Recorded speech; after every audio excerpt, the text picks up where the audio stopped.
buenas tardes a todos y bienvenidos como siempre a este seminario del CRIF. Hoy tenemos con nosotros a Lluís Oviedo, que es profesor ordinario de Antropología Teológica en la Pontificia Universidad Antonianum de Roma durante muchísimos años. Además de eso, es un miembro destacado del ESAT, de la European Society for the Study of Science and Theology. Y sé que hace apología de esta sociedad con la que he tenido oportunidad de colaborar hace poquito, ¿no? Entre sus libros quizá más destacados nos encontramos La secularización como problema, Altruismo y caridad, La fe cristiana entre los nuevos desafíos sociales. La verdad que ha escrito mucho sobre cosas muy diversas y muy amplias. Y además, por ejemplo, es coeditor de una enciclopedia en Sciences and Religions de 4 volúmenes con Anne Ruehoff. Y entonces actualmente se dedica a la investigación del campo de las ciencias cognitivas de la religión y su impacto teológico. Entonces hoy tenemos la suerte de que nos va a hablar sobre algo con lo que quizá no muchos de nosotros estamos familiarizados y por lo tanto nos puede resultar todavía más interesante, que es ese nuevo estudio científico de la religión. ¿Cuáles son las aportaciones, límites y retos? Y a partir de aquí ya me callo y le dejo la palabra a Lluís. Vale, muchas gracias por la invitación, gracias Rubén por la presentación.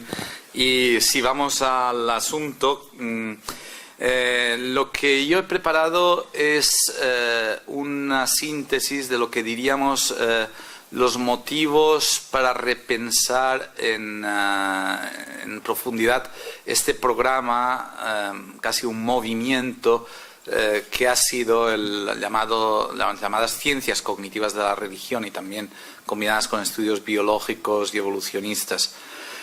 Al repasar los límites, al repasar los problemas que surgen en la recepción y en la maduración de este programa, seguramente podremos captar también su incidencia en el diálogo entre ciencia y fe, que es lo que más nos interesa.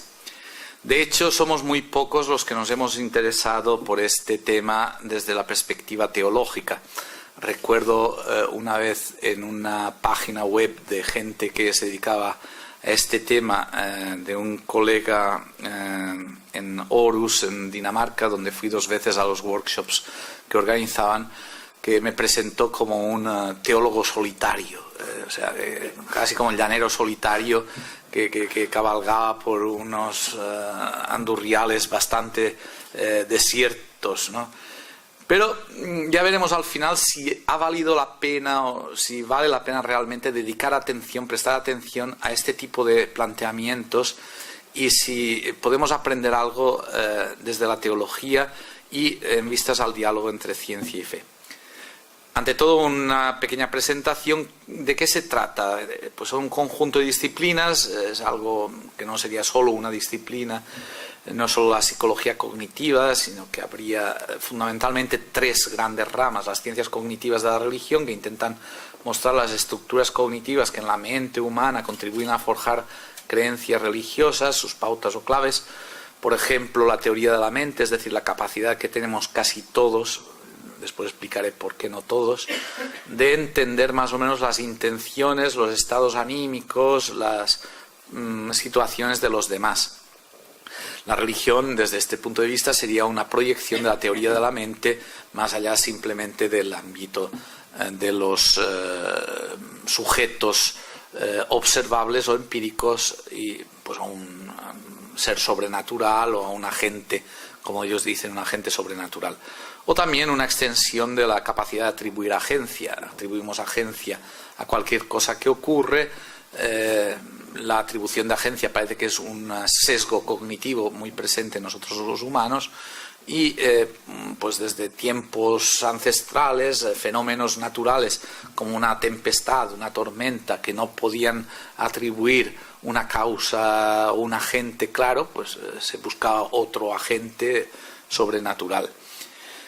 En realidad, lo que ellos dicen es que la religión sería un subproducto o un epifenómeno de este tipo de capacidades cognitivas, que son facultades que tienen un significado y también una funcionalidad para la supervivencia de nuestra especie. Es decir, si tú no eres capaz de atribuir agencia, si tú no eres capaz de entender las intenciones de los otros y distinguir entre amigos y enemigos, pues mal vamos para sobrevivir. Después los estudios biológicos en clave evolucionista, o sea, la psicología evolucionista, la etología humana, que intentan explicar el comportamiento religioso a partir de su capacidad de mejorar la adaptación de los creyentes. La teoría principal en este caso es que la religión, contrariamente a lo que podría parecer de su poco uso, poca función, escasa funcionalidad a nivel biológico adaptativo, pues sí que tendría una capacidad adaptativa que sería sobre todo la de mejorar las prestaciones o las actitudes prosociales o la cohesión de un grupo. Esta sería un basic tenet, diríamos, una convicción básica o de base de esas teorías. Cuando juntamos estas dos visiones, o sea, la visión cognitivista y la visión biológica, se da lugar a lo que llaman el modelo estándar de interpretación cognitivista, biológica o cognitivista evolucionista de la religión. Pero, como veremos, no todos están de acuerdo, no todos siguen en la misma línea, porque estos segundos biólogos pues tienen más tendencia a ver en la religión un fenómeno adaptativo que ayuda a la adaptación de una manera u otra, mientras que los cognitivistas no tienen tendencia a entender la religión como un valor adaptativo. Uno de los fundadores de este movimiento, como es Pascal Boyer, lo dice claramente, que es solo un epifenómeno que no sirve para nada, que podríamos estar igual o mejor sin religión. Después habría que añadir los estudios neurocientíficos que tratan de reconstruir las bases neuronales de la mente religiosa. En algunos casos ha habido algún escarceo intentando dar, porque ya digo, queda muy bien en un estudio de este tipo mostrar alguna foto de neuroimaging del fMRI del cerebro mientras se está atribuyendo agencia a un proceso mecánico y después ver si la atribución de agencia a la divinidad pues corresponde al escáner del cerebro con el mismo. O sea, este tipo de estudios se suelen utilizar para, ¿cómo diría yo?, corroborar o dar más base científica, más credibilidad científica a las propuestas que se hacen. Lo que pasa es que últimamente están un poco desprestigiados, ¿no?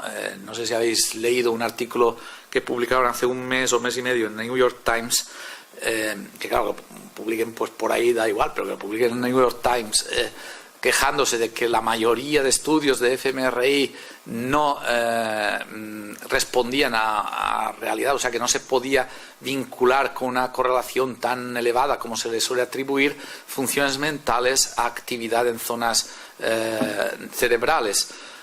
Bueno, lo mismo que se ha desprestigiado mucho otro procedimiento que se ha utilizado en algunos de estos autores, que es los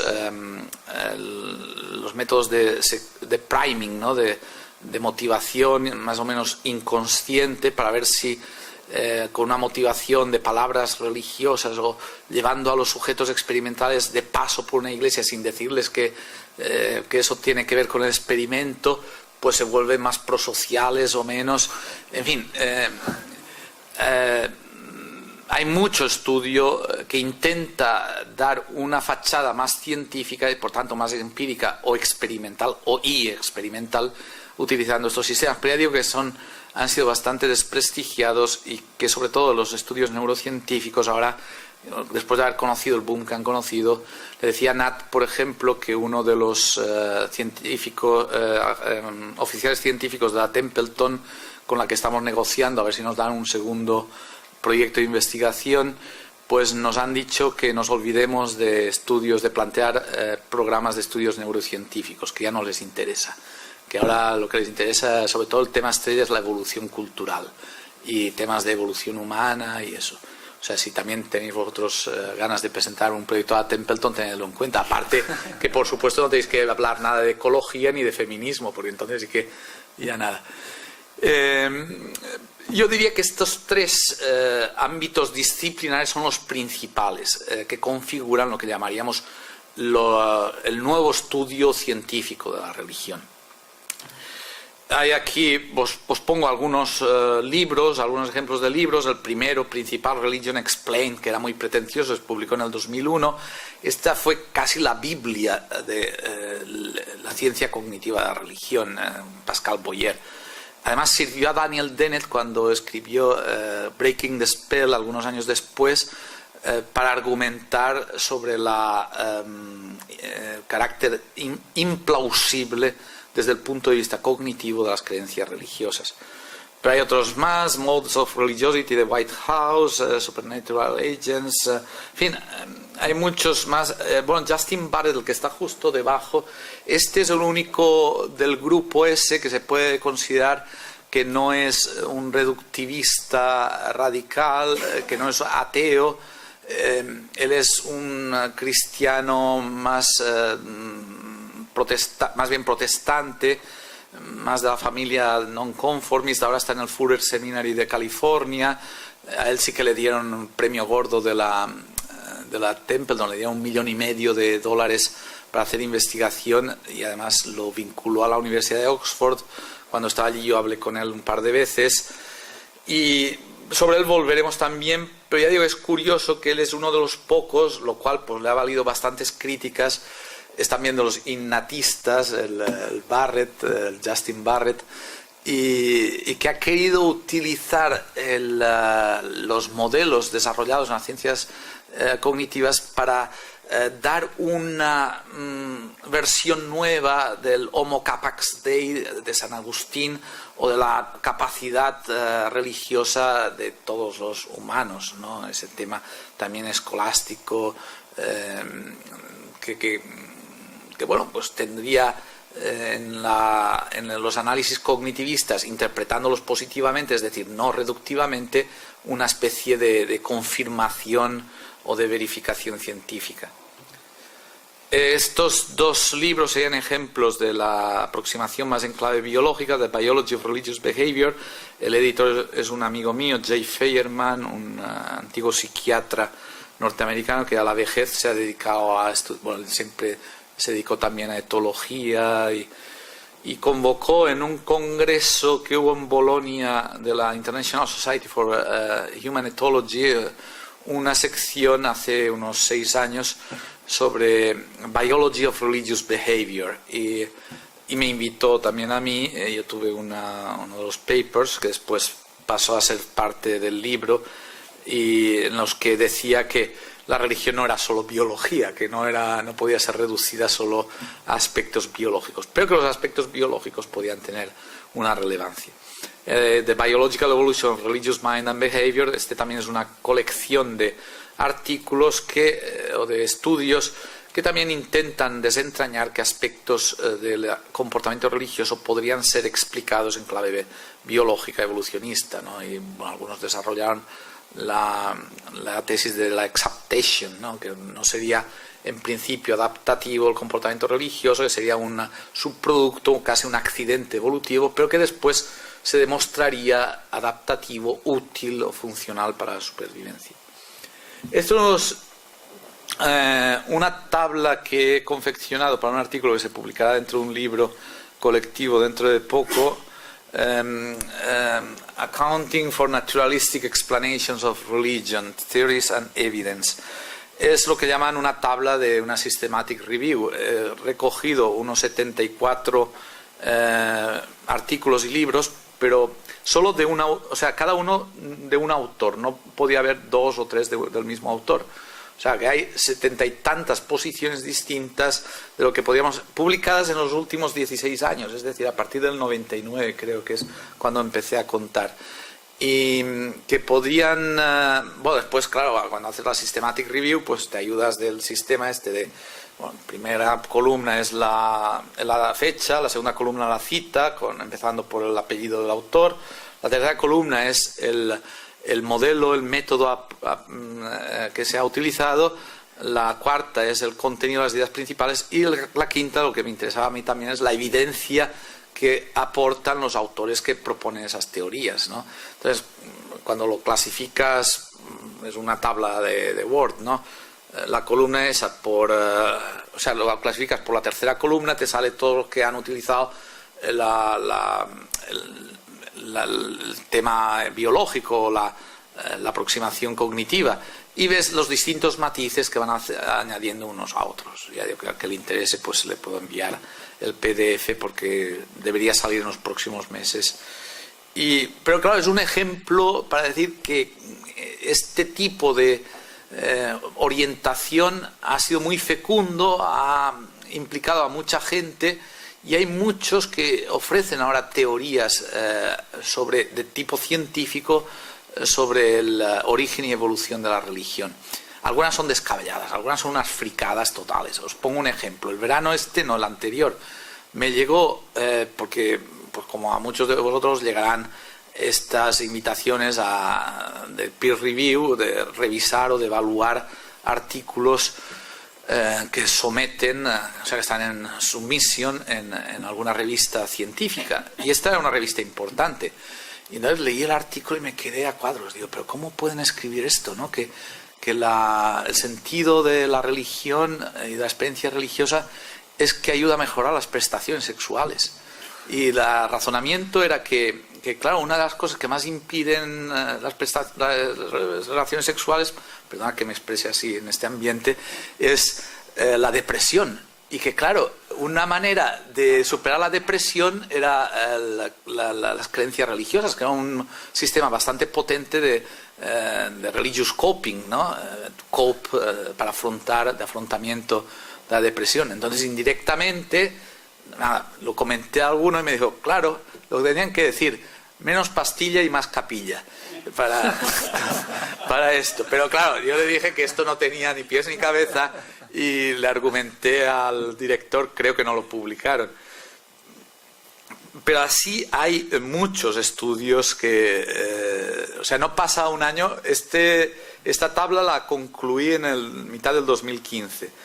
Pues ahora habría que añadir por lo menos 5 o 6 nuevos estudios que algunos, ya digo, me han llegado directamente para revisión, y otros he visto ya publicados con todo tipo de nuevas propuestas o teorías, pero dentro de una clave más adaptacionista o más cognitivista, eso suelen tener en común, aunque hay algunas otras explicaciones que también aparecen.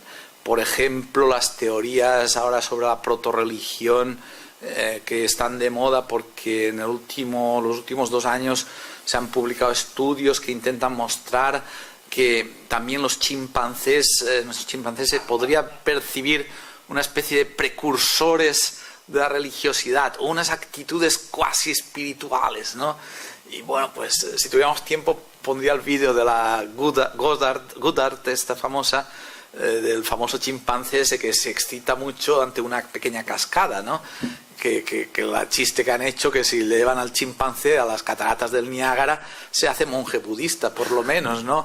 O no sé, y también alguno decía cuando lo comentaba, no, si ya habría que empezar a pensar en capellanes de chimpancés, porque tal como está la cosa, el tema del estudio científico de la religión está muy wild, ¿no? Muy salvaje, muy silvestre, diríamos, y hay de todo y para todos los gustos. ¿Qué aporta este nuevo programa? Se trata de algo muy discutido, pues en su origen la idea era que con estos nuevos instrumentos de análisis podían explicar la religión de forma naturalista y completa, y eso seguramente no ha funcionado. Actualmente parece que dichas explicaciones son cada vez menos convincentes. Además, ha habido un fuerte debate entre cognitivistas que afirmaban el carácter de subproducto, es decir, no adaptativo de las creencias religiosas, y los biólogos adaptacionistas que sostienen que sí, que la religión sirve y mucho para adaptarnos, o ha servido, por lo menos en la etapa esta del Paleolítico, hasta hace poco. Aran Orenzayan es el que ahora busca una nueva síntesis entre el modelo cognitivista y el adaptacionista, diciendo es que al principio no, pero después sí, con la formación de grandes imperios y de superdioses, y después pues tampoco, porque ya ni grandes imperios ni superdioses ya no hace falta para organizar la sociedad. Sin embargo, conviene seguir el desarrollo de estos estudios por varios motivos. El primero, por el reto apologético que plantean. Yo soy uno de los poquísimos que aún habla de apologética, porque si les preguntáis a mis colegas de teología fundamental aquí, bueno, pero el Juan Alonso sí que ha escrito de apologética, ese sí que es coincidimos, vamos. Pero no está muy bien visto el que los de teología fundamental nos dedicáramos a la apologética, es decir, a tomar en serio las objeciones que se plantean hacia la fe, tanto en la razón crítica como en las ciencias, como en el ambiente cultural, y responder, ¿no? Y darles caña cuando sea preciso, que yo creo que además eso también es bastante divertido. Pero eso no se ha perdido. O sea, lo bueno que tuvo el Dawkins y toda esta gente es que dieron ocasión o sea, por cada libro que publicaba el Dawkins se publicaban 20 libros anti-Dawkins, ¿no? de apologética en ambiente anglófono, sobre todo. Y después, por lo que cabe aprender sobre la formación y sentido de las creencias religiosas. Yo creo que eso también algo podemos aprender. Yo creo que he aprendido algunas cosas, y también de los debates se aprende mucho. Y se aprende también sobre la dificultad intrínseca de intentar entender o explicar la experiencia religiosa como estos pretendían, que en 2 y 2 son 4, yo explico esto, decía Boyer, y ya está clarísimo. Por antes no sabíamos, no teníamos conocimientos de la mente, del funcionamiento computacional de la mente, ahora sí, y ahora esto lo tenemos ya resuelto, no hace falta calentarse más la cabeza. Y bueno, pues está claro que no es tan sencillo, ni mucho menos. Las ciencias cognitivas de la religión es tiempo de revisar y verificar. 2 aspectos de las ciencias cognitivas de la religión merecen más atención: marcos teóricos algo superados, yo diría más bien muy superados, y la evidencia empírica débil. O sea, entramos ya, perdona que no dedique más tiempo a explicar más detalles sobre qué dicen estas ciencias, y que nos dediquemos más a ver el debate contemporáneo. Han publicado al menos 10 o 12 libros o artículos. Nathaniel es uno de los que ha contribuido también a ese esfuerzo de derribo casi de un modelo que tenía muchos flaws, ¿no? Muchos fallos, muchos errores. Pero ya digo que los dos sobre todo tienen que ver con la base teórica en la que se han apoyado, que hoy está más que superada, y en la falta de evidencia empírica de los modelos que han presentado. Ante todo, pues la primera generación de estos estudios se basaba en modelos cognitivos como la teoría computacional de la mente, que hoy está más pasado que bueno. Y después los modelos antropológicos que guiaron la construcción de esas teorías también eran muy reductivistas, y después de la publicación en 2005 del libro de Jablonka y Lam, Evolution in 4 Dimensions, que creo que también está traducido al español, pues yo creo que ya no queda casi nadie que no acepte que la evolución humana, y por tanto la naturaleza humana, no puede ser explicada sino es desde un principio multilevel, ¿no? O multicomponente. Si los marcos teóricos que sirvieron de base a los nuevos desarrollos en el estudio de la religión, formulados hace 15 años, o en ese periodo, han sido sometidos a fuertes críticas, entonces las teorías derivadas de esa matriz teórica van a sufrir seriamente en su capacidad explicativa. En cuanto a los niveles de evidencia que muestran las nuevas propuestas en las ciencias cognitivas de la religión, algunas son todavía demasiado débiles. Por ejemplo, la capacidad religiosa para fomentar un comportamiento prosocial, hablaremos de eso después. Y segundo, la conexión entre las ideas religiosas y la llamada teoría de la mente, que también es bastante floja la evidencia. Cuestiones en torno al marco cognitivo. Los avances de la ciencia cognitiva se basan en las aplicaciones, claro, en la religión. Sin embargo, el esquema modular, el conexionismo, incluso el uso de modelos computacionales para describir la mente humana han sido sometidos a fuertes críticas desde hace 2 años. Ten en cuenta que el que lanzó el tema de la mente modular, de la constitución modular de la mente, fue Jerry Fodor, en un libro famoso del 83, de Modular Form of the Mind, o Modular Constitution of the Mind, me parece. Y después, claro, publicó en el 2000, o sea, 17 años después, a raíz de un libro que creo que fue el de Steve Pinker, How the Mind Works, y él dijo, no, the mind doesn't work that way, ¿no? La mente no funciona para nada de esa forma.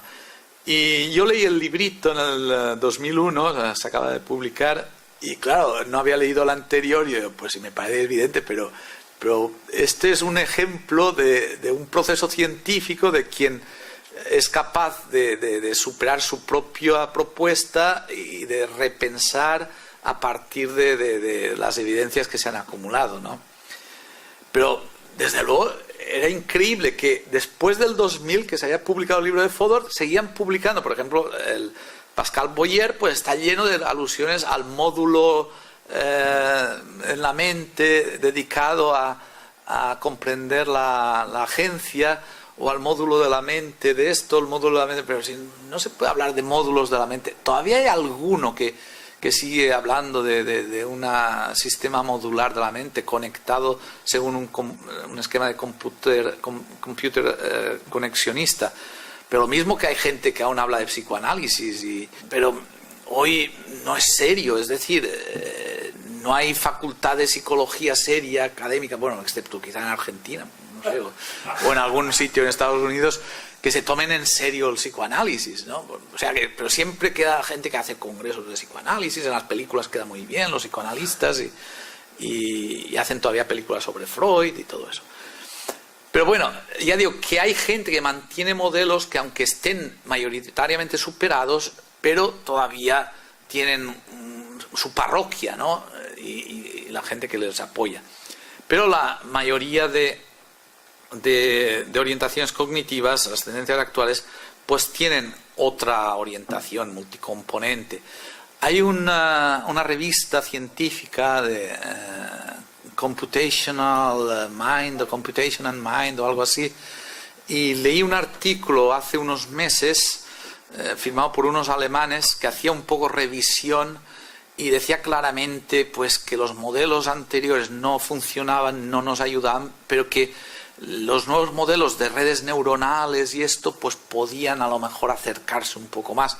Pero claro, si admitimos que el modelo de redes neuronales y la cognición a través de redes neuronales y el tipo de lógica que han construido también para diseñar software y eso, de reconocimiento y tal, es el modelo que más acerca, pues tendríamos que cambiar completamente también el modelo cognitivista y adaptarlo a esta nueva propuesta, ¿no? Estos desarrollos afectan profundamente cualquier modelo que intente explicar el funcionamiento de la religión, ya que los estudios disponibles se basan casi exclusivamente en los primeros modelos de la biología evolutiva y de la ciencia cognitiva. Las propuestas existentes necesitan revisión y actualización. A mí me da la impresión que una buena parte, no sé si Nathaniel está de acuerdo conmigo, de la ciencia cognitiva de la religión estaba muy trasnochada. Es decir, que se trabajaba con modelos que ya cuando ellos mismos publicaban ya estaban prácticamente superados, pero se ve que tenían una fascinación en esta gente, o que ayudaban a proponer formas de entender, de explicar la religión muy sencillas, pero claro, cuando es tan sencillo, pues ya viene nace la sospecha que no puede ser verdad, ¿no? Pero claro, este ideal de parsimonia, ¿no? de la aplicación de la navaja de este otro franciscano, de Occam, pues la han exagerado en algunos casos, y no, es que si tú tienes una explicación sencilla del fenómeno religioso, pues ya sobra todo lo demás.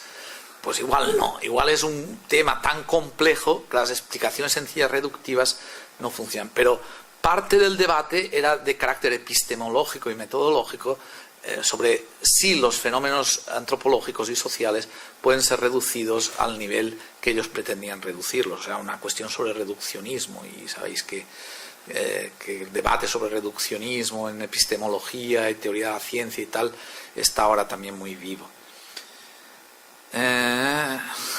Sí, otras cuestiones cognitivas. Ha reducido el pensamiento religioso a sus niveles más intuitivos e inconscientes, y el énfasis en estas ciencias cognitivas ignoraba las funciones superiores, que parecía que no tuvieran ninguna relevancia. También esto se unía a una tendencia que predominaba en los años 90 y principio del nuevo milenio, de desestimar el alcance de las funciones cognitivas superiores, de las funciones de conciencia, ¿no? Pero esto sabéis que el debate hoy se ha decantado en otro sentido, y que autores como Melle, Baumeister tuvo un artículo magistral en Annual Reviews of Psychology, publicado hace 6 o 7 años, que ya demostró claramente que los procesos conscientes son importantísimos en la toma de decisiones y son funcionalmente útiles, etcétera, etcétera. Yo creo que con esa review que hizo de evidencia empírica, porque reunía por lo menos 30 estudios distintos demostrando que sí, que a nivel experimental, que las funciones cognitivas superiores son útiles, son importantes, pues demostró que reducir o focalizar en procesos cognitivos intuitivos ignorando los reflexivos, pues no era una buena jugada, no era una buena apuesta. Pero de nuevo tenemos el mismo problema, ¿no? Que se han quedado atrás. Dicen que los teólogos nos quedamos atrás. Yo creo que estos se quedan más atrás todavía. O sea o no sé si es que algunos como yo corremos demasiado a prisa o somos demasiado snobs y nos gusta ver cuál es la última cosa que se ha publicado, y entonces pues todo esto queda, como dicen en Italia, ti cadono le braccia, ¿no? Te caen los brazos de ver lo antiguo, lo poco serio que es. Pero ahora que tenemos todos redes sociales de colegas que nos enviamos artículos, y que yo tengo 3 colegas que me bombardean continuamente, oye, que ha aparecido en el Journal of Psychology of Religion este artículo. Lo que pasa es que no siempre tienen acceso al PDF y te mandan la cita, y después si quieres el texto, los que no tenemos acceso a una buena biblioteca, pues de mi universidad somos pobres, somos franciscanos y no tenemos acceso. Pero yo voy 2 veces a Oxford precisamente por eso, me llevo la lista de lo que tengo que descargar, voy allí, pongo el pendrive y me descargo 40 artículos que me interesan, ¿no? Y vale la pena pagarte el viaje porque te ahorras. Y siempre viene bien pasar por Oxford un rato, y más si tienes amistades en algún college bueno que te invitan a un high table dinner, que es una experiencia única. Bueno, esto entre paréntesis. Bueno, ya digo que esta distinción entre cognición rápida y lenta, que sabéis que es de Coleman, premio Nobel de Economía, pero el psicólogo experimental, pues se ha difundido mucho, y que hoy pues todo el mundo asume como un dato de hecho que hay 2 niveles de cognición, uno rápido y otro lento, uno intuitivo, el otro reflexivo, uno espontáneo, el otro trabajado, y que claro, tú no puedes entender ningún fenómeno cognitivo si te reduces solo a la parte intuitiva y no asumes la otra parte. Cuando conducimos, la mayor parte de reacciones, lo que llaman reflejos, son intuitivos, y apretamos el freno antes de que nos demos cuenta de que se plantea un peligro y tal, antes de que reflexionemos, el famoso experimento de Libet. Pero eso no quiere decir que conduciendo no pensemos si me conviene adelantar o no adelantar en esta situación, o si me conviene ir por aquí que es más corto, o si me conviene... O sea, se conjuntan los 2 mecanismos, y además adaptativamente parece que es mucho mejor poder contar con 2 sistemas cognitivos que trabajan de forma complementaria, o en paralelo, pero complementario. Por tanto, ignorar la cognición superior en el campo religioso y reducirla a la meramente intuitiva no es una buena jugada para entender el fenómeno religioso. Pero vamos, no, ni el fenómeno religioso ni ningún otro tipo de experiencia. Por ejemplo, las experiencias morales, que también requieren una cognición. Hay un juicio moral espontáneo, intuitivo, pero también hay un juicio moral elaborado y eso. Pero yo recuerdo hace años que la mayoría, Jana Roth, por ejemplo, en paz descanse, una conferencia que dio en la Gregoriana, él defendió, basado en el experimento de Libet, que los procesos conscientes no tenían ningún valor, que había que desecharlos, que no... Y yo, pero ¿cómo puede decir este hombre esto? Y yo, pero oiga, le pregunté, intervine yo en el debate, oiga, pero si yo tengo que decidir si me conviene estudiar ciencias cognitivas, ¿no cree usted que tengo que pensar y que eso es elaborado? Y no, pero el problema es que esos procesos son lentos, requieren demasiado tiempo y no son evolutivos. Y yo, oiga, pero tengan en cuenta que la lentitud en estos casos igual es funcional, es positiva. Y digo, mire, un ejemplo muy, muy banal, pero si yo conozco una chica y la intuición es que enseguida por ella, pero después pienso, no me conviene esta mujer, ¿usted no cree que desde el punto de vista evolucionista del éxito reproductivo la toma de conciencia, el análisis de la situación puede ser positivo, puede ser funcional? Y ya no. ya no siguió el tema. Pero demasiado ya. Pero está clarísimo que sin una aproximación doble, o utilizando los dos accesos, nos perdemos una parte de las dimensiones en juego en la cognición. Desde luego, yo creo que parte de las ciencias cognitivas de la religión están sesgadas, en inglés están biased, o sufren una cierta distorsión, eso está claro. Después el tema antropológico, también este es enigmático. ¿Por qué han reducido la antropología a algo tan de base como los procesos biológicos, cuando hay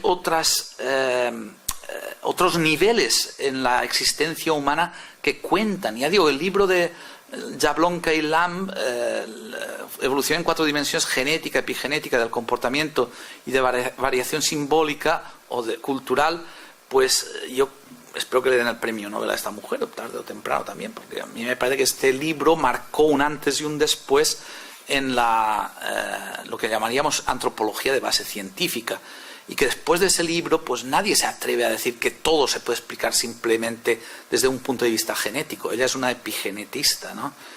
La invitamos también a nuestra universidad a una conferencia, quedó muy bien, y bueno, no quería contar la anécdota que le invitaron a un congreso de productores de carne para ver si los métodos de epigenéticos podían servir para engordar, sacar más partido al ganado y ¿no? Y le horrorizó tanto la cosa que desde entonces dijo que se hizo vegetariana, porque lo que vio allí en el congreso aquel y la forma de Jablonka, que es profesora del Tel Aviv University. No solo eso, sino que hoy más que antes, por ejemplo, distintos enfoques científicos sobre la naturaleza humana toman mucho más en cuenta dimensiones como el lenguaje, la capacidad simbólica, la proyección de sentido y sobre todo también los componentes culturales, sin los cuales tienen claro muchos, como Tomasello, que es uno de los mejores en estudios de psicología comparada y de biología humana, sin los cuales es imposible entender lo que ellos dicen, la distinción humana o la diferencia entre los humanos y los otros primates, o entre humanos y robots, o entre humanos y la mente humana y la mente de ordenador. Por tanto, lo que se requiere es una antropología más humana, o sea, menos reductiva, para entender realmente la naturaleza humana.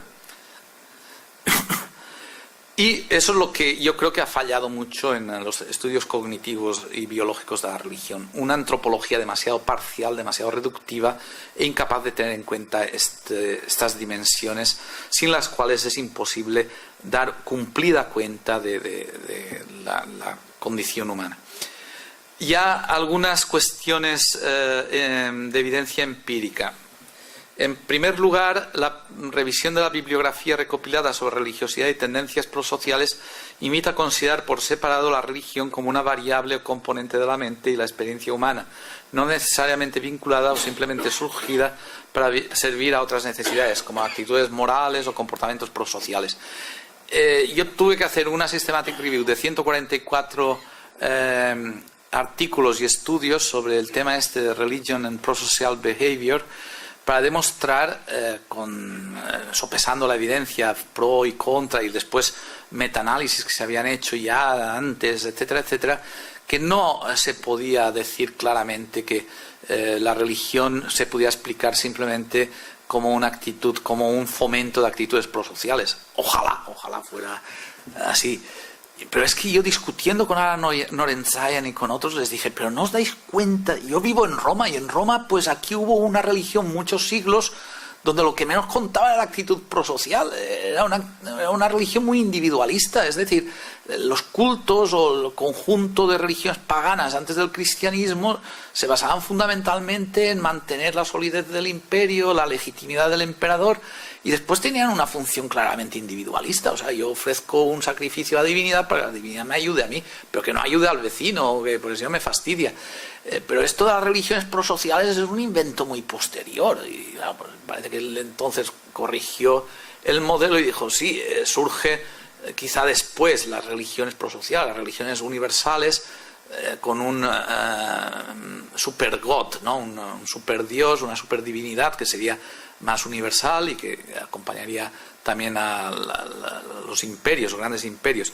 Pero sí, pero entonces tú no puedes explicar toda una etapa anterior al origen de las religiones prosociales en que la religión tenía otro tipo de sentido o prestaba otro tipo de servicio, ¿no? Si no, no funciona. Esto creo que es algo que ha hecho pensar bastante, porque además el artículo lo han publicado en una revista, a ver si está por aquí. Aquí se ha publicado hace 2 años, Religious Attitudes and Prosocial Behavior. Bueno, esta es la edición en internet, la edición impresa se ha publicado este año. Y bueno, pues parece que después de eso se han calmado un poco los que utilizaban este modelo para explicar la religión. Por supuesto que hay religiones que se orientan hacia el comportamiento moral y prosocial, pero no en el sentido de que eso explique esa religión. O sea, las religiones existen antes y tienen un sentido distinto, y no es que eso simplemente explique la religión, sino la religión existe por sí, después puede aplicarse también a esa área. De todos modos, claro, sería bonito que todos los que son más religiosos fueran más buenas personas y se comportaran más bien con el prójimo. En eso estamos, por eso estamos peleando, ¿no? Y eso es lo que repetimos constantemente los que tenemos que predicar los domingos a la gente. Después, el segundo caso sobre teoría de la mente, os lo resumo mucho. La idea de que las ideas religiosas tengan que ver con la atribución de agencia o con la teoría de la mente, con la capacidad de captar las intenciones, los estados de mente de las otras personas que tenemos al lado, enfrente. O sea, pues yo viendo el auditorio veo si estáis aburridos y tengo que contar alguna anécdota más para ver si os divierto y os despierto. Pues, pero hay gente que eso no, o sea, tienen un impairment, los llamados autistas. Autistas hay de muchos tipos, es un espectro, como sabéis. Y entonces era relativamente fácil verificar si esta teoría es cierta, es decir, si realmente la teoría de la mente está relacionada con la capacidad religiosa. Aquellos que sufren en su capacidad de mentalizar, de entender a los otros, pues serían menos religiosos. Y hemos hecho un experimento con un colega sueco, Leif Ekblad, que es el creador del famoso Aspiquiz, que es una página en internet a la que acude mucha gente porque tiene un instrumento, un cuestionario largo en el que tú mismo te automides lo autista que eres, ¿no? Eso está muy de moda, porque ahora hay mucha gente que dice, no, es que yo soy un poco Asperger. Conozco gente que van de Asperger por ahí, así se justifican sus rarezas, ¿no? Yo algo de Asperger debo ser porque no entiendo a las mujeres. Eso es un límite que tengo, eso que dicen que en el chiste ese, o sea, que es, perdón las mujeres que estáis aquí, pero para muchos hombres nos resulta difícil entender, y entonces pues no sé si eso también es algo relacionado con la teoría de la mente. El experimento que hicimos con más de 1.500 respuestas, 2/3 neurotípicos, 1/3 neurodiversos, como se llaman ellos mismos, dio como resultado que los indicadores de religiosidad no variaban entre un grupo y el grupo de control, lo cual demostraba que no tenía nada que ver. Bueno, muy poco que ver. Lo cierto es que también hicimos trabajo de campo con niños Asperger en colegios, cuando hicimos esta investigación, que ya va por la 4ª submisión, a ver si ya por fin lo podemos colocar en alguna revista. Lo que pasa es que tenemos mucha oposición del establishment de este ambiente, porque no les gusta que les desmonten sus teorías, ¿no? Y ahora hemos probado una revista de estudios de autismo, porque las revistas que probamos antes eran de psicología de la religión, pero bueno, a mí me consuela saber que tengo colegas que han hecho hasta 9 submissions y a la 9ª han conseguido colocar un artículo. Pues ya sabéis que lo que dicen, que hasta que uno no ha tenido 20 rejections no es un buen scholar, no es un buen académico. bueno, entre programas de investigación y artículos en Submission. Pero lo que sí que parece claro es que estas personas tienen otro tipo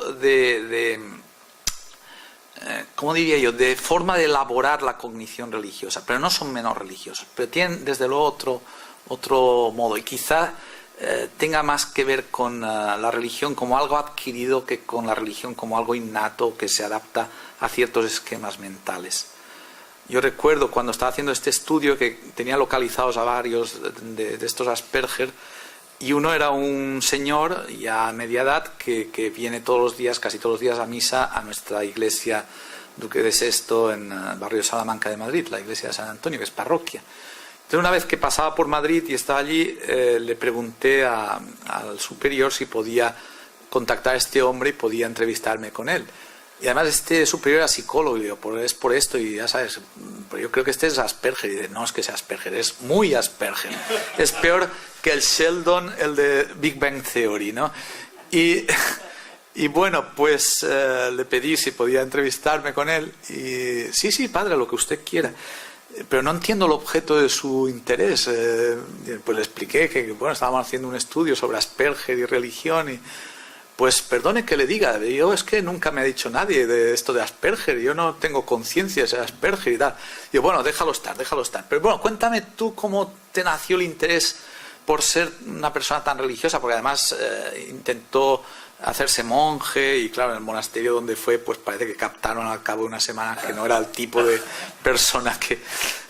Y dijo, pues muy sencillo, yo cuando era niño y empecé la catequesis de primera comunión, el sacerdote nos enseñó, chavales, tenéis que aprender el catecismo, si no, no podéis tomar la comunión. ¿Veis? Este libro, el catecismo, tenéis que aprender. Y a la semana llega este sacerdote a hacer algunas preguntas de la primera lección del catecismo, ¿no? Y este se había aprendido de memoria todo el catecismo, ¿no? Y claro, este quedó tan impresionado, como pasa con muchos de estos Asperger, que tienen unas capacidades cognitivas fuera de lo normal, que dijo, tú estás inspirado por el Señor, tú eres... Y claro, como no entendía de qué eran los autistas Asperger, ni de casos estos de alto funcionamiento, pero está claro que tienen otra manera de ser religiosos, o tienen otra manera de elaborar la información religiosa. Lo que pasa es que eso ya sería una segunda fase de la investigación. O sea, yo creo que se puede hacer buena investigación o buenos estudios cognitivos de la religión, pero no de la manera tan simplificada como se ha intentado hacer. O sea, un proyecto que tenemos buscando financiación, hemos contactado a una agencia americana, pero por ahora nada, nos ha prometido quizá financiarnos un congreso, pero nada más, es sobre esto de autismo y religión en varios aspectos. Pero bueno, si conocéis o tenéis idea de alguno, que no sea Templeton, que con la Templeton ya estamos liados, pero si conocéis alguna agencia que pueda financiarnos un proyecto de estos, os estaré agradecido. Aunque esto dicen que no se dice, ¿no? Que no se cuenta, no voy a contar, tío, quiénes son los que pueden financiar. Más problemas, también dificultades con esto de las creencias mínimamente contraintuitivas. Sería un poco largo de explicar, pero esto era una tesis que intentó probar Justin Barrett con el dinero que le dio a Templeton.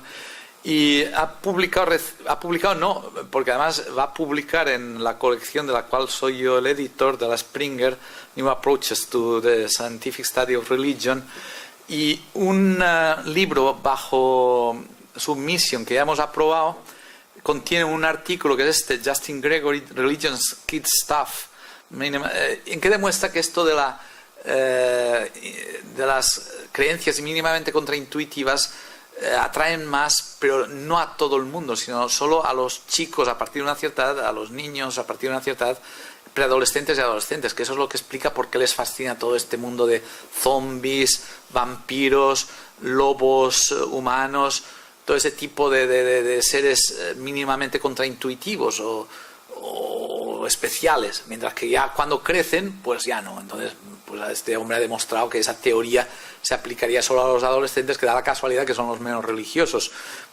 Por tanto, esa teoría tampoco tiene evidencia empírica. ¿Conocías tú este artículo?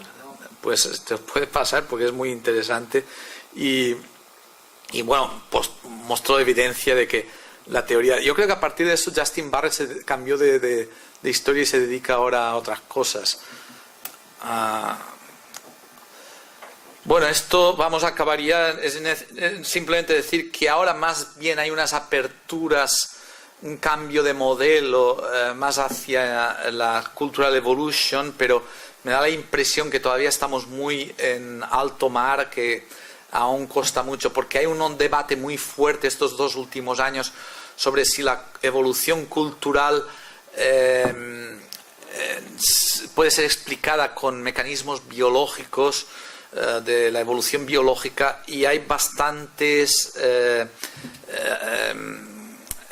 aportaciones que dicen que no, que la evolución cultural sigue pautas específicas que no son las de la evolución biológica.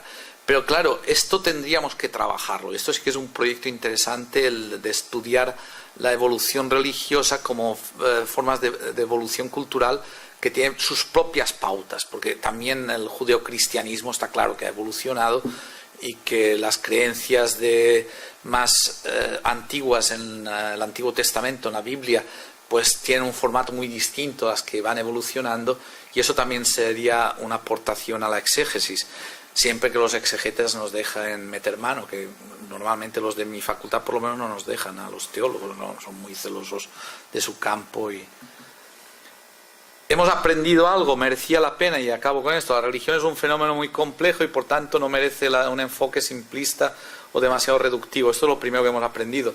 Abusar de la regla de parsimonia no es muy útil cuando se trata de características humanas y sociales complejas. También esto lo hemos aprendido. El estudio de la religión tiene que moverse entre las propuestas especulativas de hipótesis, la recolección empírica de datos en busca de pruebas, según el método científico, datos que pueden extraerse también de los registros históricos, algo que esta gente ha hecho poco, trabajo en historical record, ¿no? En los archivos históricos. Al aplicar una perspectiva unilateral a la religión obtendremos una buena información sobre una sola variable, pero estos datos deben integrarse con otras variables que afectan a esa experiencia, dando lugar a un análisis más multivariado y multinivel, que es lo que necesitamos ahora. O sea, no estudios tan simplificadores, sino que una teoría más general de tipo científico de la religión tendría que integrar distintos componentes, distintas dimensiones. Las dimensiones cognitivas y conductuales requieren, para ser más completas, tener en cuenta los procesos del desarrollo, o sea, de niño a mayor, y los históricos, es decir, los que podríamos llamar ontogenéticos y filogenéticos, que reflejan una evolución y cambios profundos. Los estudios sincrónicos deben ser integrados con los diacrónicos. Y en cualquier caso, el enfoque científico de la religión ha de tener en cuenta la larga tradición de estudios sobre la religión, que ya ha ofrecido una visión profunda y un conocimiento acumulado, la teología, por supuesto, la filosofía de la religión, la fenomenología de la religión, en estos últimos años, ¿no? Bueno, estos son algunos ejemplos de alternativas. El grupo que tenemos en Graz sobre Creditions, que nos reunimos en final de noviembre desde hace 6 años, y es un proyecto interesante porque lo que intenta es estudiar la estructura y dinámica de las creencias en general y después aplicarlo a las creencias religiosas. Algo parecido hace Aaron Smith, que ha publicado hace 2 años este libro, Thinking About Religion. Es un buen libro que critica mucho la ciencia cognitiva de la religión y propone un sistema que se base más en el análisis de creencias, ¿no? El tema, sin modestia, que yo he propuesto de estudiar la religión como un lenguaje especializado, un artículo que he publicado en Zygon hace poco, y también estudios a múltiples niveles que integren los distintos niveles, ¿no? Este es el artículo que publiqué hace unos meses en Zygon. What is specific? Bueno, era un panel de 3 artículos que nos admitieron, y el mío es Religion as a Language, Exploring Alternative Paths. Pues que esto lo aprendí de unos que hacían presentaciones en comillas, que se ponían en el PowerPoint sus propios artículos, y no sé si es por vanidad o para decir que nosotros también trabajamos, también publicamos en sitios serios. Pero bueno, esto es todo, y espero que haya sido útil para vosotros. Y ahora vamos a ver si podemos debatir un poco, o si queda tiempo antes de irnos a comer. Sí que nos queda tiempo. Bien, muy bien. Entonces, gracias. Bueno, ya digo, si queréis algún PDF de lo que he publicado o lo que voy a publicar, no tengáis ningún reparo. O sea, yo no soy de estos que son celosos del copyright. Aunque esto del Zygon, si quieres publicar en abierto tu artículo, te piden $2.500 más. Bueno, más no, o sea, publicas gratis, pero ahora la tendencia en revistas de estas de impacto es: ¿quiere usted que lo publiquemos en Open Access? Vale, pues $2.500. ¿Y de dónde saco $2.500 para publicar así? Pero bueno, eso es la tendencia, y la alternativa es eso, contactar directamente al autor y que te lo envíe. Muy bien. Bueno, yo creo que podemos comenzar el turno de preguntas. Me imagino que entre los presentes seguro que ha suscitado muchas, bueno, no sé si hay dudas, pero por lo menos deseos de aclaraciones, ¿no? Yo creo que Nathaniel sabe más que yo de estos temas y quizá pueda hacer alguna aportación también útil. Enrique, te acerco el micrófono.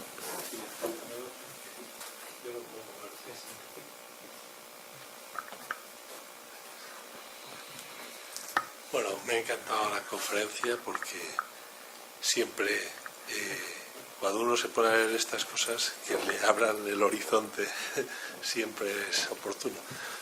Ahora,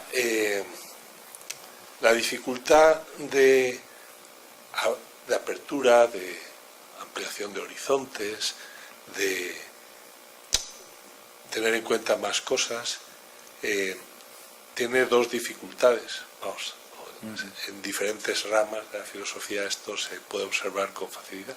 Yo ahora últimamente estoy dedicado sobre todo a la epistemología y entonces Sosa, por ejemplo, propone un nivel de cognición básica, sensible o animal, dice él, y un nivel reflexivo, que es el ideal para el ser humano, que incluye todas las cosas. Pero claro, el problema es la articulación de la base y de la perspectiva universal, ¿no? Entonces, evidentemente, todas las teorías reduccionistas son, por definición, falsas, insuficientes. Si usted quiere, insuficientes. Pero indudablemente hay unas bases, no voy a decir natas como decía Pinker, pero evidentemente hay una base material, una base biológica, una base neurológica, no cabe duda, para todos los comportamientos humanos. Sí. El problema es que no sabemos articularla, o por lo menos yo no lo sé. No sé articularla con las dimensiones superiores, es decir, que hay conexiones neuronales que es facilitadas y que... Pero eso tiene que ver con el contenido del conocimiento que puedo adquirir acerca de las diferentes cosas. Entonces, aquí parece que de algún modo la religión se aprende de forma tan sencilla como el lenguaje. Por otra parte, la religión indudablemente influye hasta en lo hondo de la persona y transforma su existencia, igual que el lenguaje, o igual que el pensamiento, o igual que la filosofía. Son procesos paralelos. Y entonces, claro, ¿cuál es el horizonte metodológico para, sin olvidarnos de la base, vamos a decirlo así, biológica, neurológica o material de la existencia humana, poder hablar con sentido de las cosas verdaderamente importantes, ¿no? Sí, gracias. Y yo estoy convencido de que eso es una de las aportaciones más útiles, pero no tanto de la ciencia cognitiva de la religión, que ha insistido solo sobre los aspectos intuitivos de la religión, o lo que podríamos llamar los sesgos que nos hacen pensar, no, como diría yo, reaccionar casi automáticamente en un sentido protorreligioso o religioso primordial, ¿no? Por ejemplo, en el caso de las supersticiones, de las creencias animistas o de las creencias que también son muy elementales y muy intuitivas, de lo que llamaríamos la religión de contrato o de intercambio. O sea que si yo me porto contigo bien, Dios, tú me vas a primera, y si me pasa algo malo es que tú me castigas porque he hecho algo malo. O sea, eso parece que refleja una cognición muy elemental. Si hace falta catequesis, formación religiosa y teología, es porque no podemos movernos solo a ese nivel de cognición elemental. No sé si hay muchos teólogos aquí, pero los teólogos tendríamos que aprender bastante de la diferencia que este tipo de psicología cognitiva y los desarrollos de Kahneman y de los que han trabajado en este campo del doble esquema cognitivo podrían ayudarnos a captar la diferencia entre lo que llamaban algunos religiosidad natural y religión revelada, ¿no? O entre idolatría y culto verdadero, o sea, hay bastantes aplicaciones que nosotros podemos encontrar. Pero yo también estoy convencido, o sea, que aparte de los contrastes y de la necesidad de corregir, que sin una cosa no tenemos la otra. O sea, que todos estos que han criticado la religiosidad natural y que han querido purificar el sentido cristiano de una manera que no tenga nada que ver con la devoción popular y todo eso, pues yo creo que se equivocan, porque desde luego que están integrados y que, bueno, hasta yo enciendo cirios a San Antonio cuando pierdo las llaves o pierdo un documento y le prometo que si lo encuentro enciendo un cirio, y en serio que lo hago, y además funciona. Pero pues vaya un teólogo, pues sí, pero un teólogo que tiene todavía sesgos o yo qué sé, o devociones. Y todavía creo que una cosa que tengo ganas de hacer, que aún no he hecho, es ir a Medjugorje para ver allí cómo se contagia la devoción en la gente. Los que habéis estado allí pues sabéis de qué hablo. Y claro, eso es, diríamos, preteológico, ¿no? O prereflexivo. Hay otros mecanismos que funcionan ahí, pero que es bueno que funcionen. Ahora, hay excesos que hay que corregir. Y desde luego, yo en ese sentido no soy nada barthiano, ¿no? En Barth había toda una oposición de religiosidad natural, religión revelada, y él concebía que una excluía a la otra. Yo, al contrario, pienso que sin una no puede haber la otra, es difícil que pueda haber la otra, y que de hecho el bartismo ha hecho bastante daño a la fe cristiana en el siglo XX por sus expresiones más extremas, sobre todo los que han radicalizado esas exigencias.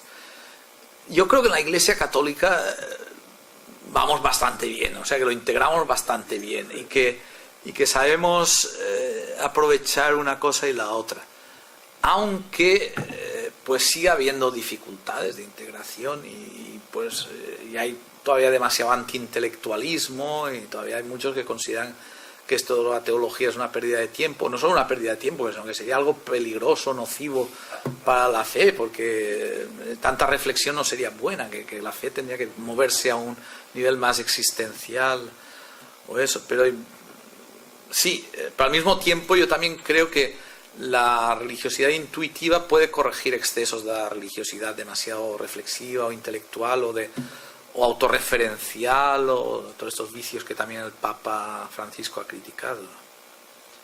Pero es una tarea que tendríamos que emprender, es decir, cómo podemos integrar realmente desde un punto de vista interdisciplinar las aportaciones de la psicología cognitiva en este campo y pues el nivel pastoral, catequético, el nivel teológico, el nivel antropológico, el nivel de los procesos de creencias. Para que es difícil encontrar estudiantes que quieran meterse por ahí, ¿no?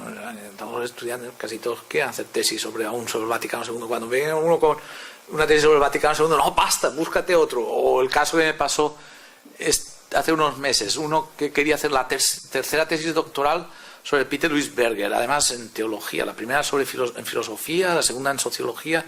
Yo, no, tío, la tercera tesis de doctoral sobre el mismo autor, que además que me vas a engañar, vas a reciclar la mitad del material de las otras. Y dice, pues entonces podría trabajar sobre la experiencia religiosa en la religiosidad popular, sobre todo en el sur de España, en el mundo de las cofradías de Semana Santa y tal, y a ver si les influye la secularización. Y hombre, un tema precioso, me encanta, sí, muy útil.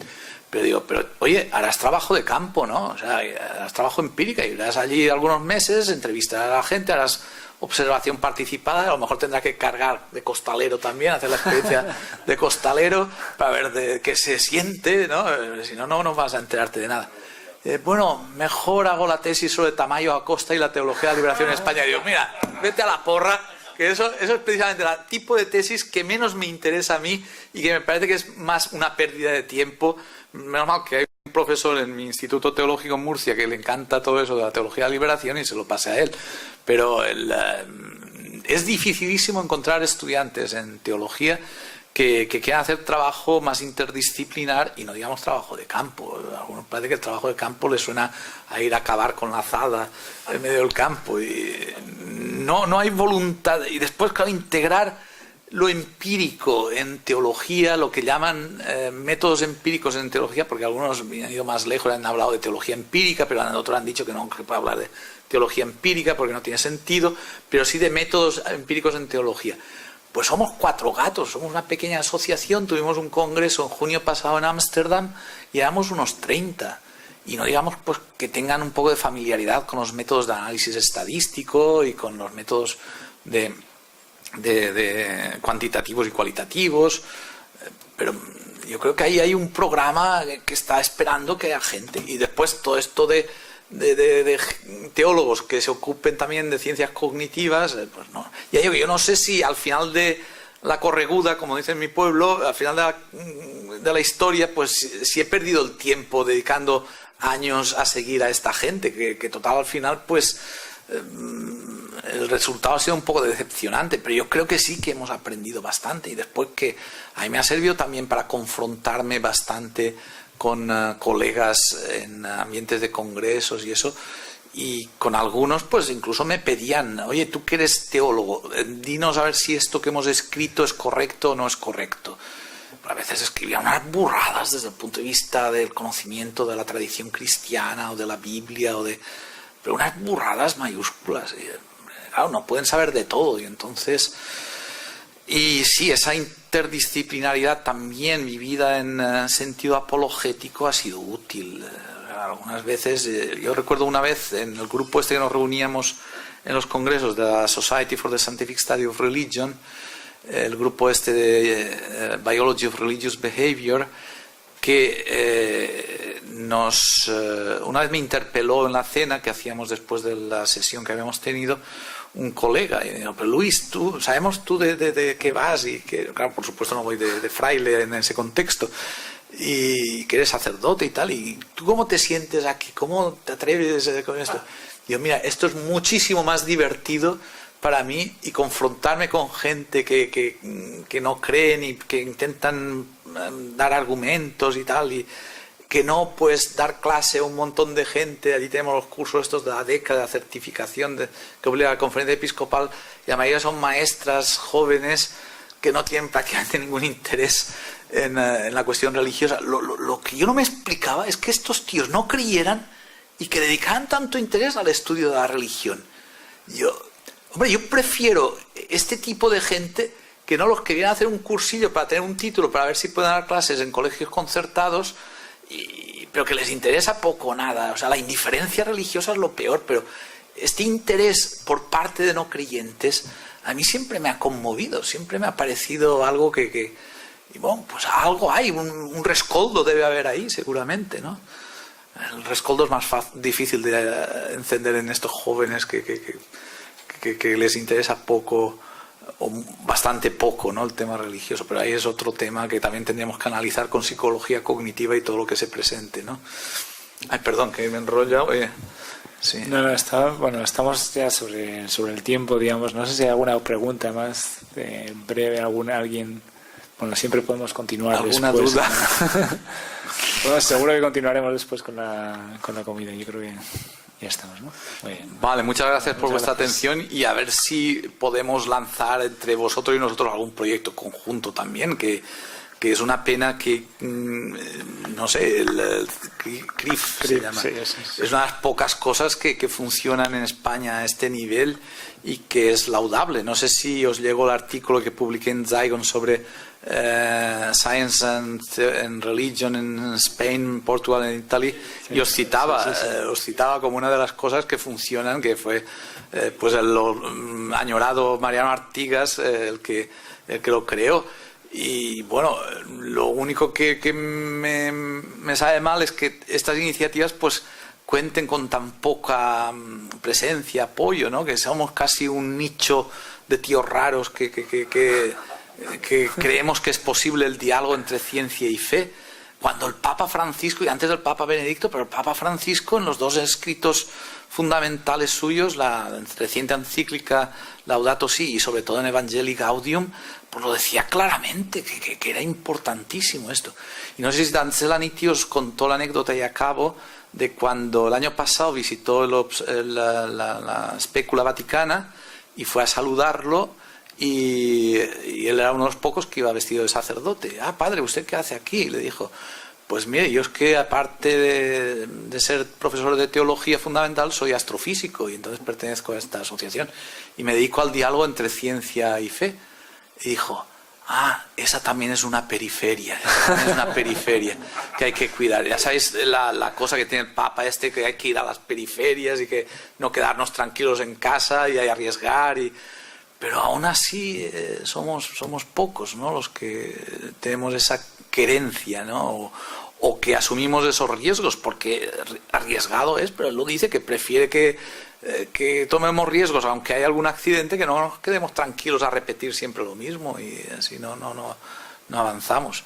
Aparte que yo estoy convencido que la teología crece mucho en contacto con la ciencia. O sea, ahora estamos en una fase que por ejemplo, con mi colega Iván Koladze, que es filósofo y especializado en neurociencias, pues estamos convencidos que el contacto con las ciencias nos da inspiración y que nos ayuda a actualizar contenidos teológicos. O sea, que no solo un reto no son solo crisis las que se viven en el contacto con la ciencia, sino que también, pues como fue para los medievales el contacto con Aristóteles, son inspiraciones que nos ayudan a actualizar el mensaje de fe, y eso es la labor que tenemos los teólogos.